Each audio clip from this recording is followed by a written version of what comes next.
Here's something most people over 60 don't realize. That stubborn belly that doesn't seem to shift, no matter what you try. It's not the same belly fat you had in your 40s. It actually behaves differently. It responds to different things. And the reason most approaches don't work is because people are fighting the wrong battle. Today I want to explain exactly what's happening inside your body, and then show you 2 simple daily habits that research shows directly target the type of belly fat that matters most after 60. No extreme diets. No exhausting workouts. Just 2 things you can actually do, starting this week. First, let me explain what we're really dealing with, because not all belly fat is the same. There's the kind you can pinch with your fingers, that's just under the skin, and while it might bother you in the mirror, it's not the one doctors worry about. The belly fat that matters, the kind that quietly affects your heart, your blood sugar, and your energy levels, sits deeper. It wraps around your internal organs, and it's called visceral fat. You can't feel it or see it, but you can change it. And here's the encouraging part.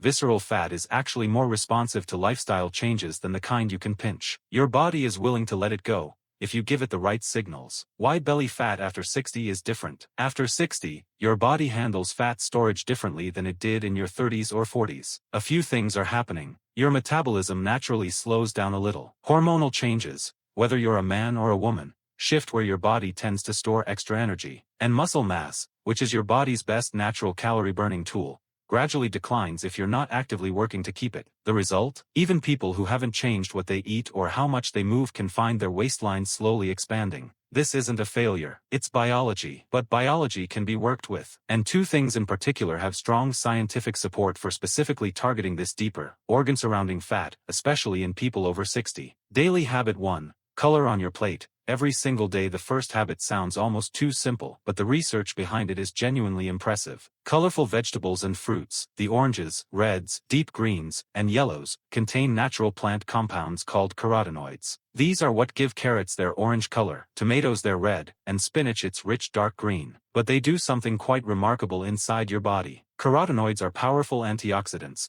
meaning they help reduce the chronic low-grade inflammation that makes visceral fat so stubborn and hard to shift. And there's more. Research has shown that these compounds can actually influence how your body handles fat at a genetic level, turning up the activity of genes that burn fat and quieting down the ones that signal your body to store it. A clinical study found that just 8 weeks of eating carotenoid-rich vegetables produced measurable reductions in visceral fat. The practical takeaway is beautifully simple. Look at your plate. If it's mostly beige, bread, pasta, rice, pale protein, add color. A handful of spinach, some roasted sweet potato, half a bell pepper, sliced tomatoes, carrots with your lunch. Aim to have at least 2 or 3 colors on your plate at every main meal. You're not overhauling your diet. You're just adding more of what works. And if you'd like a warm drink alongside, swap one of your daily cups for green tea. The compounds in minimally processed green tea, things like matcha, have been shown in clinical trials to support fat burning and specifically reduce visceral fat over 12 weeks. A cup or 2 a day is a gentle, enjoyable way to give your body an extra nudge. Daily habit 2, movement that gets your heart going. Just a little. The second habit is movement, but not the kind that makes you dread getting up in the morning. Here's what the research tells us. When it comes to reducing visceral fat specifically, exercise has an edge over dieting alone. Diet helps you lose overall weight, but movement is what the body responds to when it comes to shifting that deeper fat. And you don't need to push yourself to exhaustion for this to work. One study found that just 2 sessions of moderate cycling per week, about 45 minutes each, reduced visceral fat by nearly half in 2 months. Half.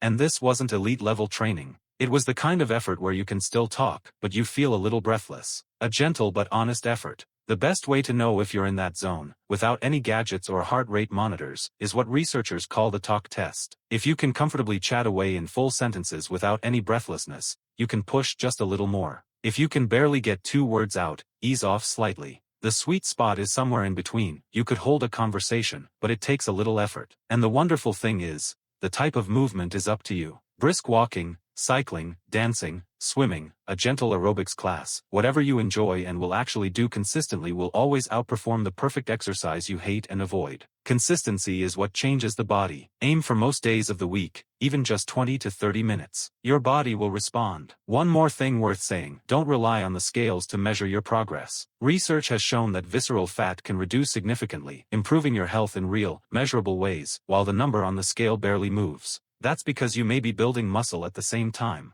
Go by how your clothes feel, your energy levels, and how you feel walking up a flight of stairs. Those are the real markers. 2 daily habits. Color on your plate. and movement that gets your heart going just a little. That's really the heart of it. After 60, your body is absolutely capable of change. It just responds to different signals than it did decades ago. You don't need to starve yourself or run marathons. You need consistency, a little color, and a little effort. Done day after day, those two things can genuinely transform what's happening on the inside. Now I'd love to know, which of these two habits feels most doable for you right now? The colorful plate, or getting that gentle movement in? Drop it in the comments. I read every single one and love hearing from you. If this was helpful, a like means the world. It helps more people over 60 find this kind of content. And if you'd like a practical health tip every week, hit subscribe so you never miss one.